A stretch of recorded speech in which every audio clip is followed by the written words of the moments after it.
Latimer City Expats Club is a non-profit social organisation and our speakers are volunteers.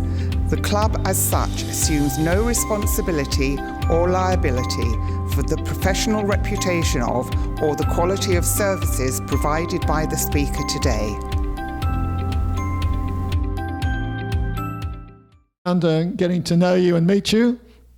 I was lucky enough to be introduced electronically to Bruce and then meet him personally. And he's a very, very interesting guy with a fascinating history. And he's been one of the instrumental people in setting up British Overseas Voters Forum. And the idea is, you know, maybe if expats unite, especially if they've got the vote as they do now, they can bring pressure to bear. But I don't want to steal all the things Bruce is going to say. So I'm hoping he'll come down and give another talk. And by the way, they've come down from Bangkok especially this morning to give this talk. So thank you so much. And I'll hand it over to Bruce Darrington. Thank you very much.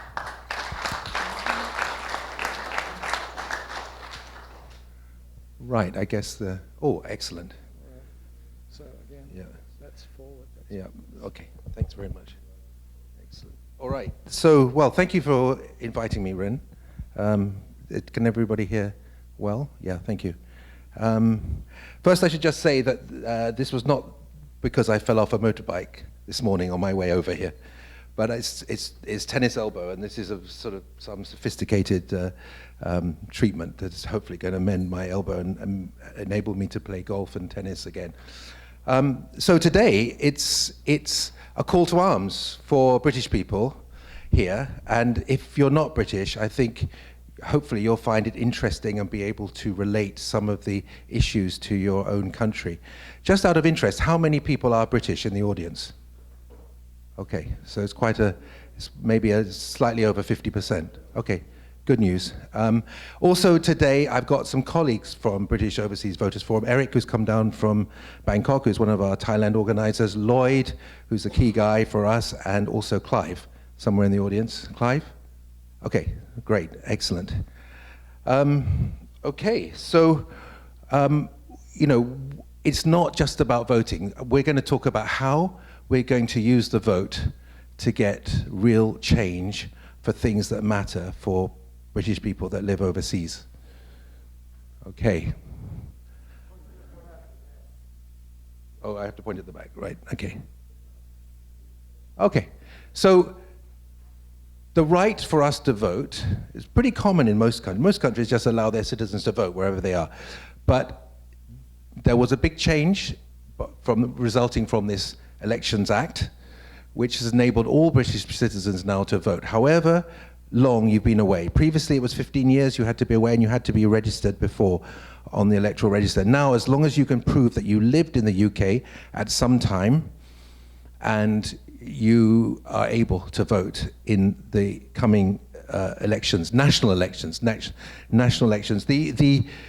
The Act also, you know, introduced a number of other things, which I'm not going to talk very much about, but we sort of think that one of the reasons why the vote has been extended is because it does increase the number of people who are allowed to donate to political parties. So because you have to be on the electoral register to donate, and if you're not on the electoral register, you're restricted to £500 a year. But now if you live in Monaco and you're a very wealthy individual, you can sort of donate anything you like. So that might have been the motivation to do it. However, it's given us all the rights, so we shouldn't complain. And a few other things came in as well. They abolished every opportunity for preferential voting that existed. So previously in the London elections, for mayor, you'd vote 1, 2, 3, 4, and the winning candidate had to get 50%. Now they've gone back to first past the post system. So we've sort of gone backwards. Luckily, Scotland still has proportional representation right across all their elections, but in the UK, it's essentially, sorry, in England, I should say, it's essentially disappeared. Okay, enough about that. Okay, so yes, so votes for life. And another important thing is previously, you had to register every year. And, you know, so people would sort of see an election coming, they'd register, and then they wouldn't bother after that because, okay, there's no more election coming, and then nobody reminded you, and you could see this huge drop in the number of people that were registered. So now it's 3 years, which is much better, and the local authority must notify you and remind you. Mind you, they'll be sending us all in Thailand the notification by post. Anybody think it might arrive? I find my mail from the UK just doesn't even arrive now. 2 months possibly for a letter, but often it just doesn't arrive. So you'll see the proxy voting rules are also important because when you can't rely on the mail system, it is important to know that you've got a proxy. So only in 1985 did British people overseas have the right to vote. And it was only for 5 years. And you had to also intend to go back to the UK. Very interesting. How do they measure that? I don't know. In 1989, which is still under the Thatcher years, it was increased to 20 years. And then in 2000, the Blair years, it went back to 15 years. And now it's everybody, which is fantastic. Why should we vote? Some people in the UK said, you're all living the life of Riley, wherever you are. You're not paying taxes, you shouldn't be allowed to vote. But most countries just treat it as a normal thing. You're a citizen of the country. We can't vote in the countries where we're living, so we need to have some say.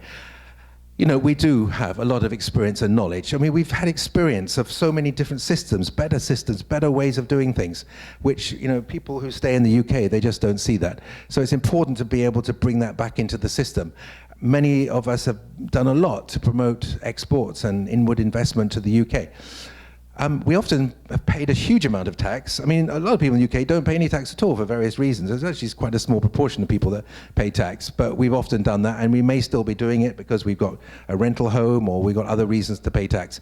And we're often remitting large amounts of money back to the UK to help people and actually, in a way, take burdens off the National Health Service in some cases.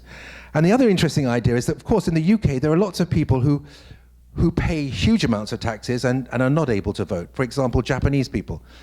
They pay huge amounts of tax, but they don't vote, but they vote in Japan. And, I lived in Japan for 10 years. I paid a huge amount of tax in Japan. It's only right that I should have the reciprocal right to vote in our own country. So I think, when you're looking at taxes, I think that's quite a persuasive argument that, we should all be voting. So how many of us can vote? Well, 1.4 million is the estimate. The UK government actually has no idea, but it's an estimate that they think under the old rule it was 1.4 million who could vote, and under the new rule it's 3.5 million. So it's a big increase, and that includes probably a lot of us here that couldn't vote before, and now we're able to vote for the first time. And when you look at the national electorate, it's reasonably significant. It's 7%. And in fact, it's the same amount of people that are able to vote in Northern Ireland and Wales combined.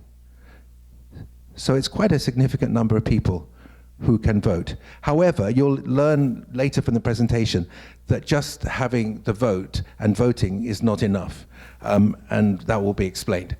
And where are all these people? Well, they reckon 850,000 of them in the US, 850,000 in Europe, 1 million in Australia, because a lot of people retire to Australia, and 350,000 in that big red blob, which includes Thailand. I suspect it's a lot more than that, but it's a very rough estimate from the UK's Institute for Public Policy and Research. And how many people actually bother to register? Well, you can go back to when we were first given the vote, or the 5-year rule in 1986, and we had 11,000 people in 2000, and it suddenly started increasing in the run-up to the referendum, the EU referendum. So December 2016 is just after the EU referendum, so there are probably around 280,000 people that were registered to vote for the referendum, and then the subsequent general election, the Theresa May election, 285,000 were actually registered to vote. 285,000 out of 1.4 million people. So it's about 20%, 20-odd percent. So it's not a very high proportion of people that have bothered to vote. But my guess is that given all the publicity that there is around being able to vote, that certainly among the people who have left in the last 15 years, I suspect that number will now be much, much larger. And there's a bit of a rush now going on to register. So, you know, we may well see for the next general election, I think we're going to see probably with all these new people that can vote, we might see something like 750,000 people registered out of 3.5 million. So that's about 20%. So it's not I mean, obviously our job is to make sure that as many people register as possible and see the benefit of registering, which is really what this presentation is about. Okay, so how do you register? It's very simple. I've done it the other day. You go to that website, and you can just look, if you don't need to take a copy of that now, but you know, it's easy to find, and it's actually a fairly simple process, and your registration gets forwarded to the constituency, which you have to put in the key thing is your, where you were last registered to vote, or if you weren't registered to vote, where you were last resident in the UK, and you have to put in the exact postcode. And when you do that, you know, pop up comes the constituency, and your online registration will be sent to that particular local authority that looks after the registration in that area. And they might ask some questions, but it seems to be a fairly straightforward process. But if you were never registered to vote before, it's not quite so straightforward. You have to produce some evidence to show, maybe a marriage certificate, or I'm sure you're not going to have a gas bill from the time that you were last lived there, but you might find, in my case, I found a wedding registration certificate with, you know, with my previous address. I just couldn't think of anything else that had it, and I did. You know, they actually give you quite a lot of options, and then they say, you know, anything else will be considered, including at the end of the day, you might just have to swear in front of a lawyer or a notary or something to say that you actually lived in that particular place. So, again, it's great that the local authority is going to remind us. Sorry, is everybody hearing okay? I can hear sort of crackles. Okay, great. Okay.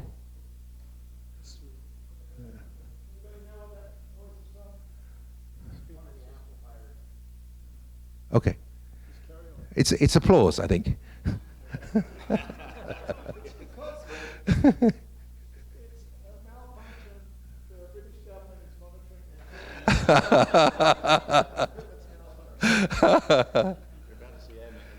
Yeah. Okay. Right. So when you register to vote, you have a choice. You then, as a second step, register a postal vote. I think I don't need to tell you that would be a complete waste of time, right? Living in Thailand. Okay? So then, fortunately or unfortunately, you're forced into the proxy vote situation. So you need to find a proxy voter. I remember there was one election when, that's a problem, because there was one election when I was registered for some reason in the UK, and my daughter was my proxy voter, and so I told her how I wanted to vote, and then afterwards she sent me, she rang me up and she said, "Dad, sorry, I didn't follow your instruction. I voted green because I thought that was the best thing for you." So, you know, the trouble with proxy voting is you have no idea whether the people are going to vote for you and how they're going to vote. So my proxy vote didn't really work on that occasion. So about the proxy voting, so you're all now thinking, I hope, you know, you're all going to register, and you're now thinking, who could be my proxy voter? So the good news is that the proxy voter can live anywhere you like in the UK. They can live anywhere. And they can also vote by post. So that's probably the best way. They don't, you know, if they're living in Manchester and you're voting in London, you don't want them having to come down on election day. Oh, thank you. Excellent. Change of, oh, that's better. Thank you. So you don't want them having to come down and you know, travel all the way down by train to vote, and they can. And we can, I think, rely on the postal system still in the UK. There's roughly a 3-week period between when you close nominations and when you actually vote. So you can, you know, can do it. However, they're going to be restricted. They can only do it for 4 people, and 4 people overseas is fine, but a maximum of 2 living in the UK. This is a very recent. This just came in with a statutory instrument. And also, you know, you're going to have to nominate the person, and then they're going to get a form from the local authority, and they're going to have to give consent, and then then they have to decide, okay, am I going to be an actual voter or am I going to be a postal voter? So it all takes time. It's with a proxy voter, it's sort of a 4-stage process. You registering, you choosing the proxy accepting, and then the proxy deciding which way he's going to do it. Is he going to do it in actual or is he going to do it? So the main point about this slide is you can't leave it. You've got to do it now because it's going to take time. You can't wait until Rishi calls the election because it'll be too late. You won't be able to get all this infrastructure in place. So do it now. It's actually relatively painless to do it. Okay, so why do we need to vote? Why do we need to vote? And how are we going to have influence? Well, there's some really big issues out here that we have to deal with. I probably don't have to tell you about the frozen pension issue, right? Because some of you here are really seriously affected by that. It's a joke, quite frankly. And I've got a slide on that, and we'll come on to it. Then we're now finding that UK people are being asked to close their bank accounts. You know, you need a bank account to live, and you need a debit card to live. You can't live without these things. And banks are now writing to people all over the world saying, sorry, you don't live in the UK anymore, we need to close your account. This is not funny.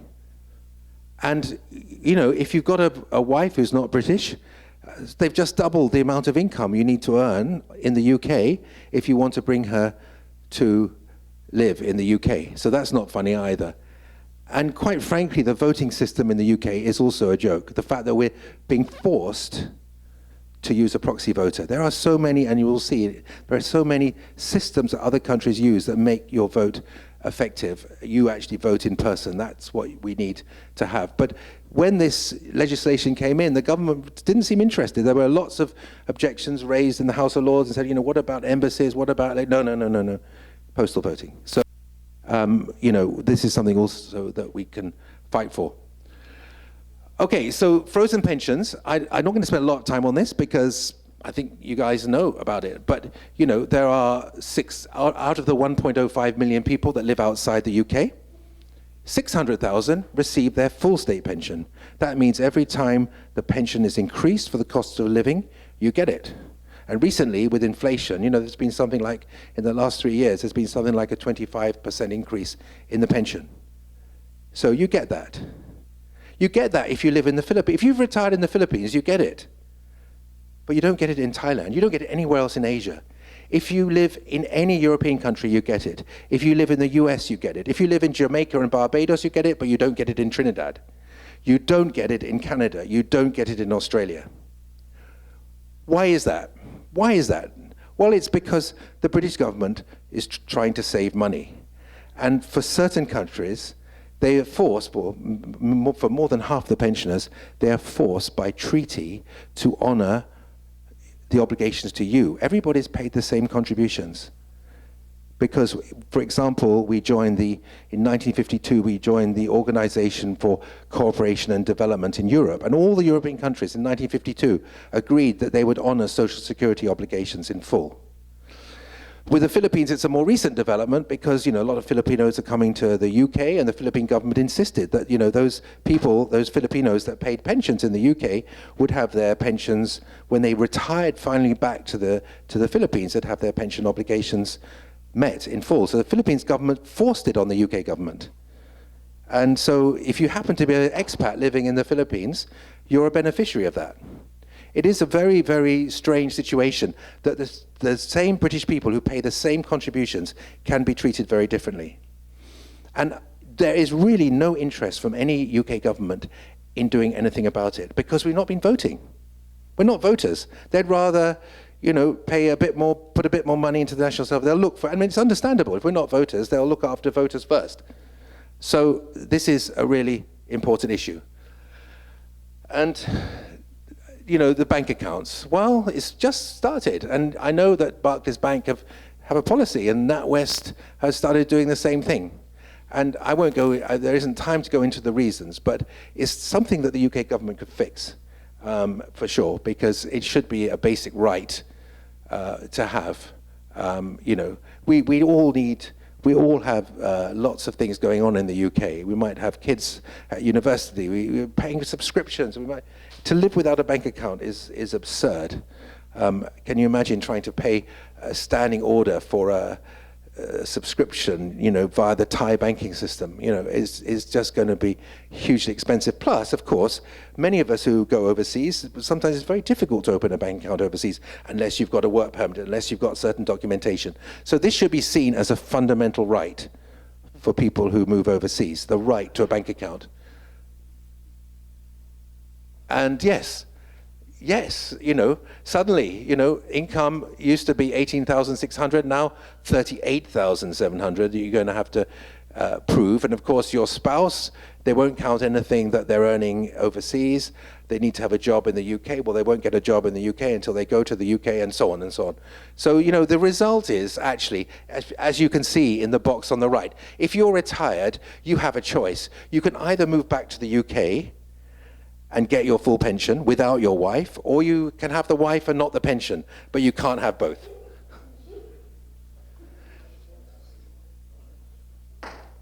And voting, come on. I mean, all other countries use their embassies. Thailand uses their embassies. If you're a Thai living in the UK, it's a fantastic process. You receive the ballot paper from the embassy, it back to the embassy. The embassy absolutely guarantees that your vote will be counted in whichever province you're allowed to vote. Of course, there's now electronic voting has come in some countries. So that's, reforms that we want to see, but also there are better ways of being represented, and I'll come on to that.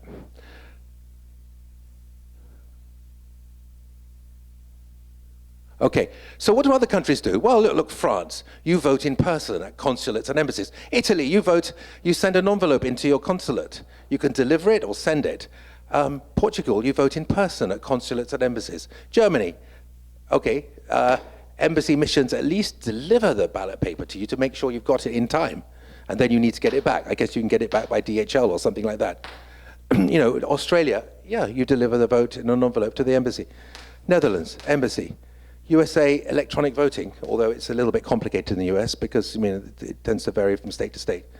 Only in Canada in Canada at least, they sort of get you a ballot paper, reasonably efficiently. So that's our comparison countries, if you like.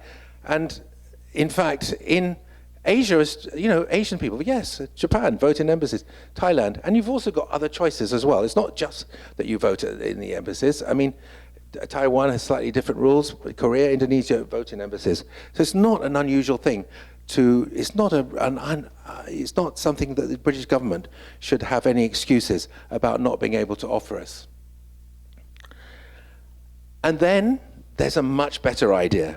And this is a fairly recent development. Some countries, 17 countries now in the world, have set up overseas constituencies.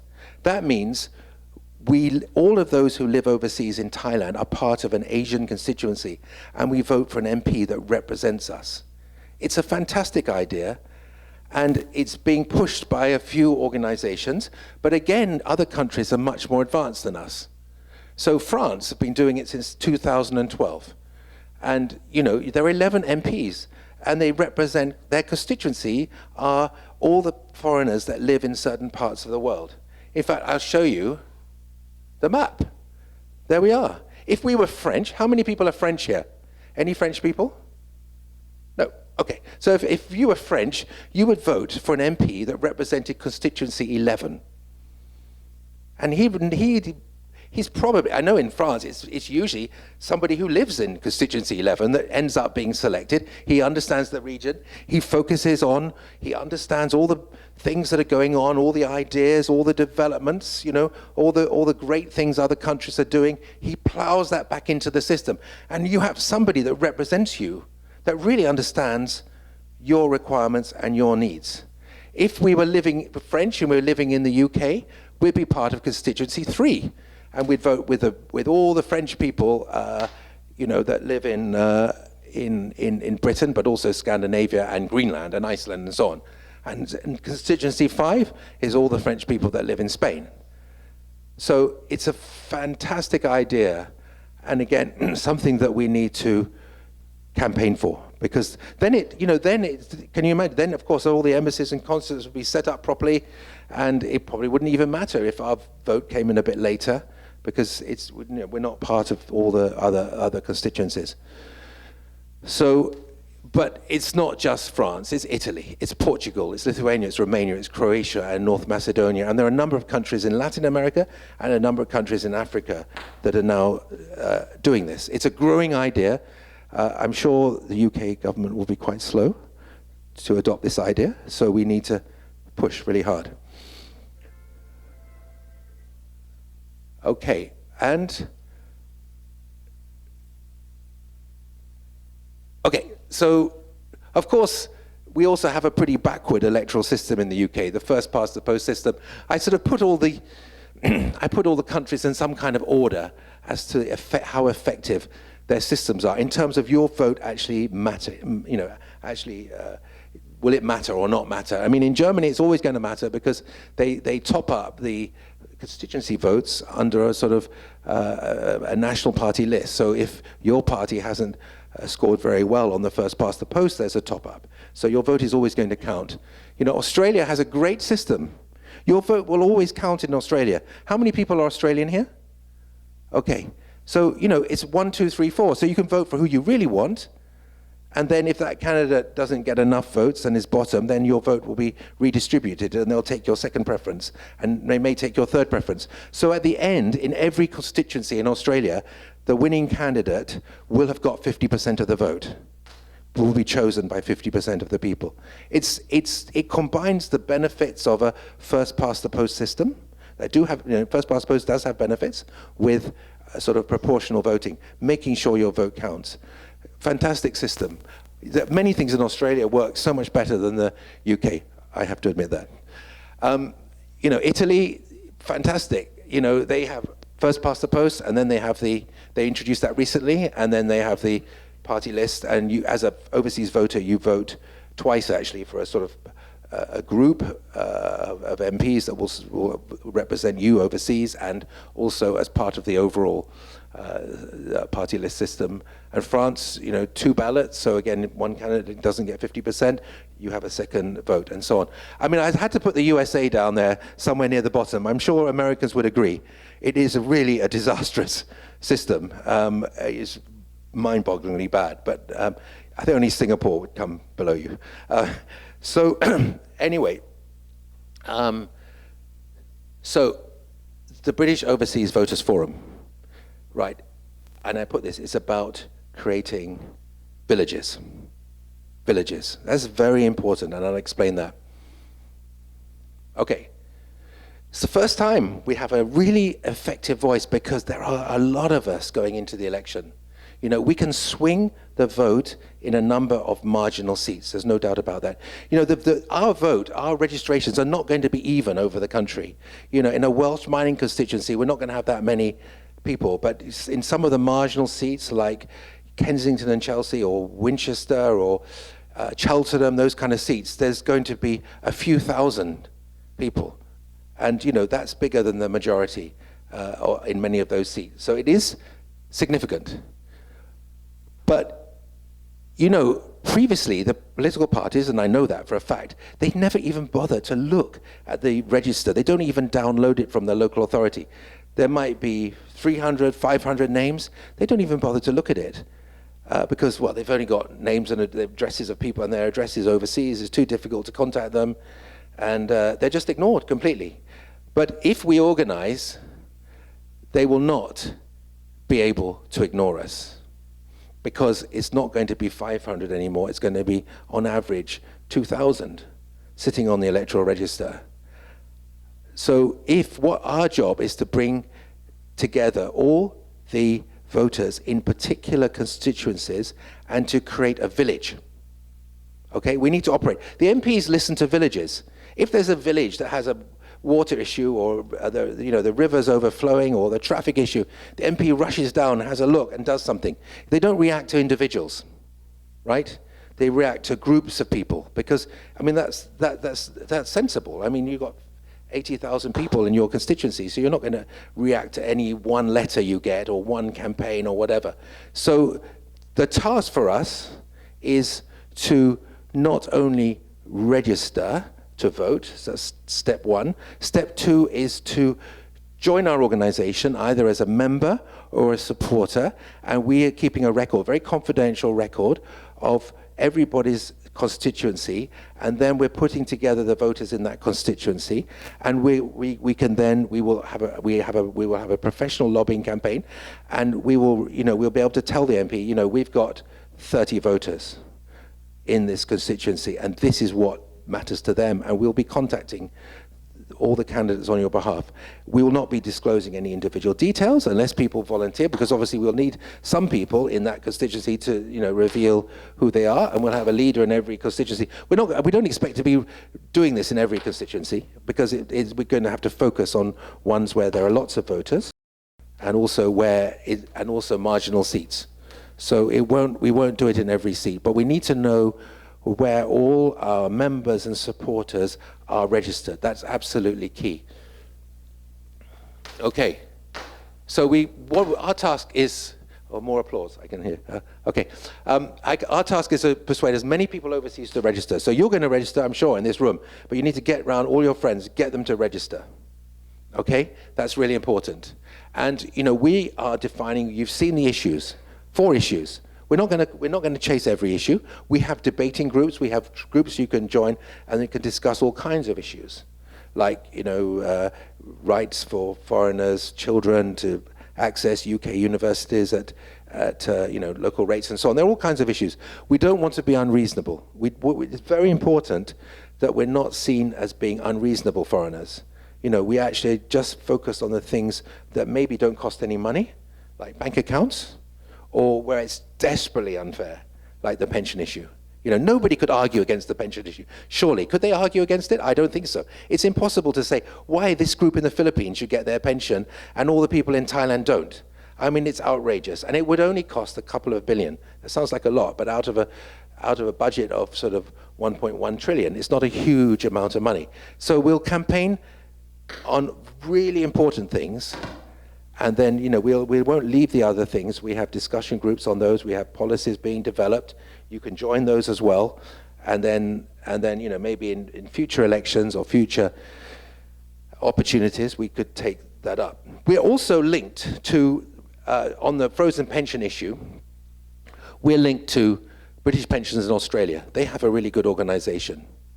So they have lots of members, and then, we've agreed that we'll get their constituencies, and we can combine their data with our data. So we get, obviously we're aiming to get lots of people. And once it's like a snowball. Once it starts, then other people know other people, and so you start building up these lists of people.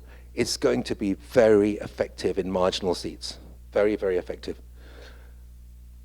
Canadians also have a really good organization as well on this particular issue.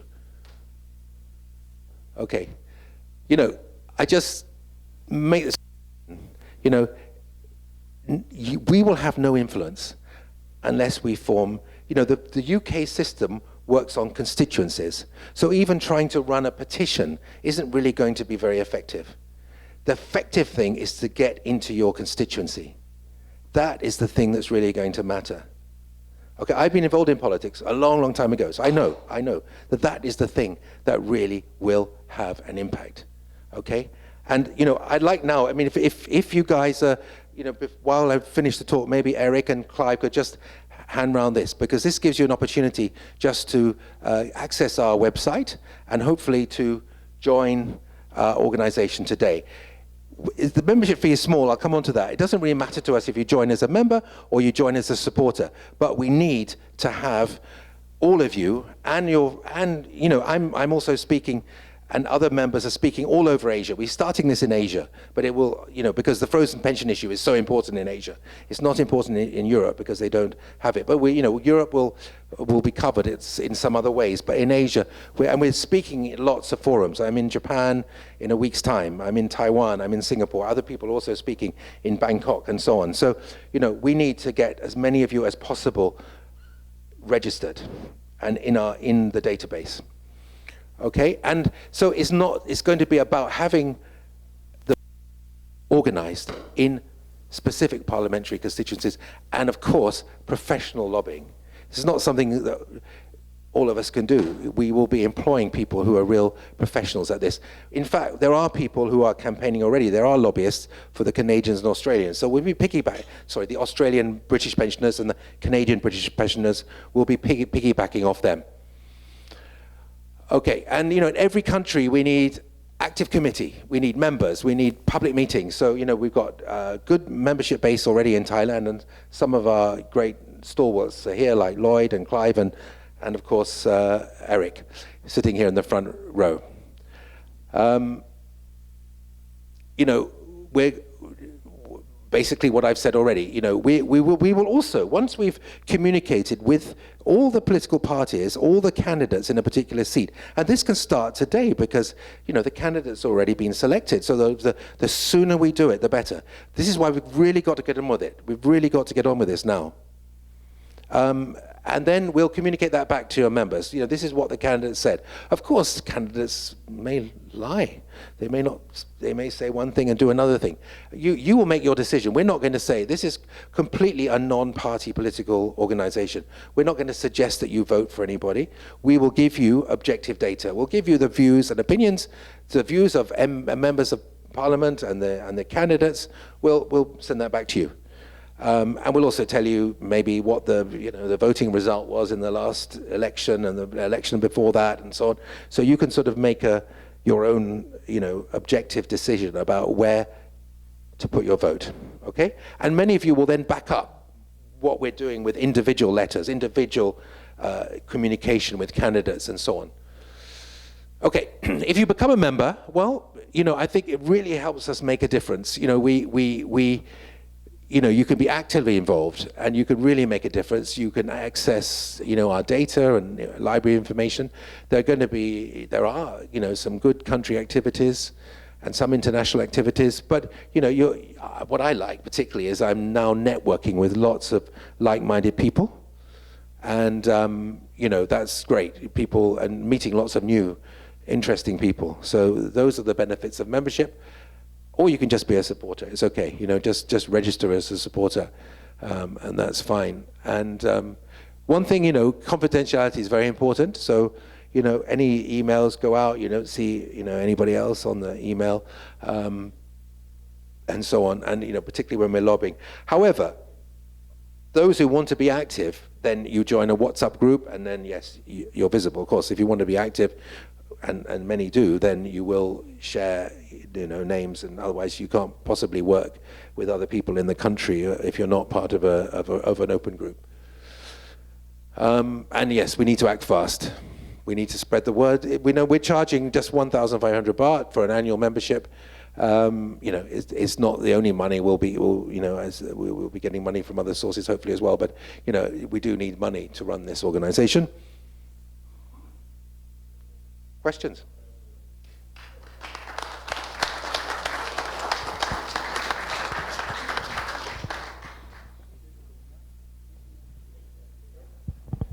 Thank you very much indeed for your talk.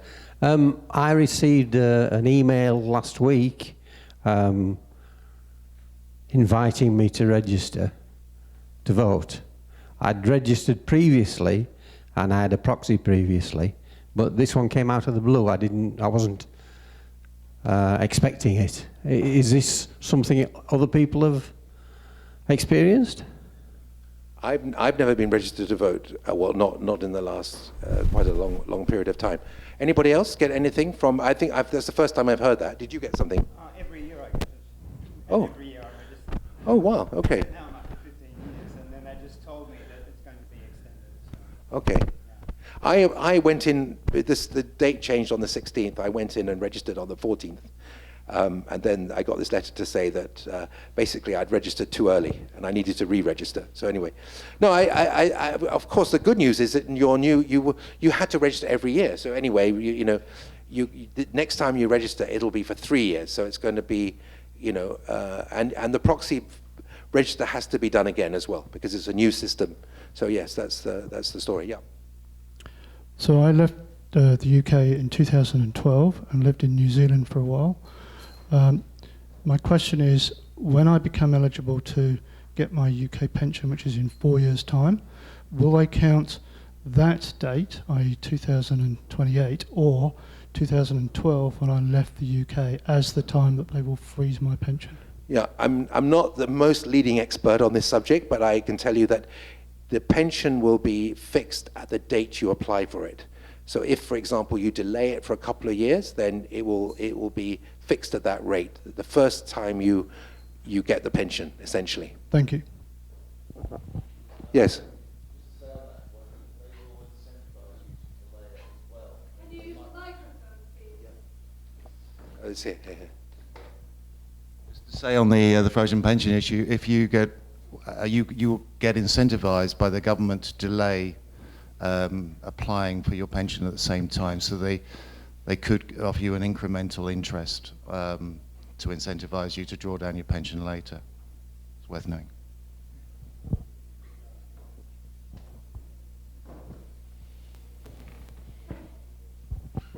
When the banks close the accounts of overseas people, when people get around that by using their relative's account, relative's address, do you think they'll start to look into that and go beyond looking at the paper address? Well, I think that the banks always these days, I mean, everything, as you know, everything you do needs to have a proof of address, which is a gas bill or an electricity bill or something like that. So you might have to ask your relative to the opportunity to pay their gas bills for them or something like that. So I'm just joking, but yeah, it will depend on the bank, and this is a fairly recent development. So I think that's. I mean, a lot of people. I mean, of course, some people get around the pension issue by just technically remaining in the UK and staying, theoretically living with their sister or their, and then pretending that they're still in the UK, and that sort of works in some cases. So yeah, it's worth trying that.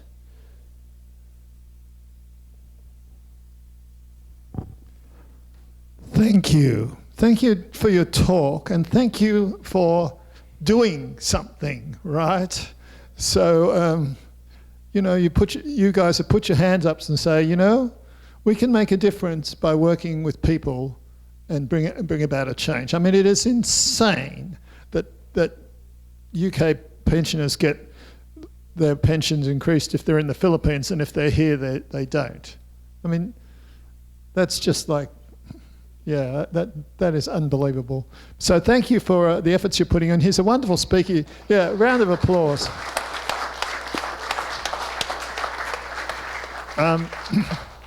Yeah, okay. We got a little token of our appreciation. Thank you very much. To all the many awards you've won.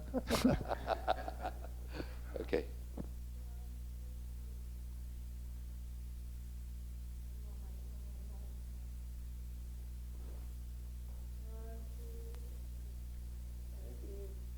Yeah, I found it very interesting, the difference between different countries and how they regard, overseas people, etc. It was really, really interesting. So thank you for that. Please have a seat, and you'll hang around for a while. We'll hang around and ask questions, and please do register. Yeah. Thank you. It's not going to cost you anything to get on the website and at least register. So, yeah, George.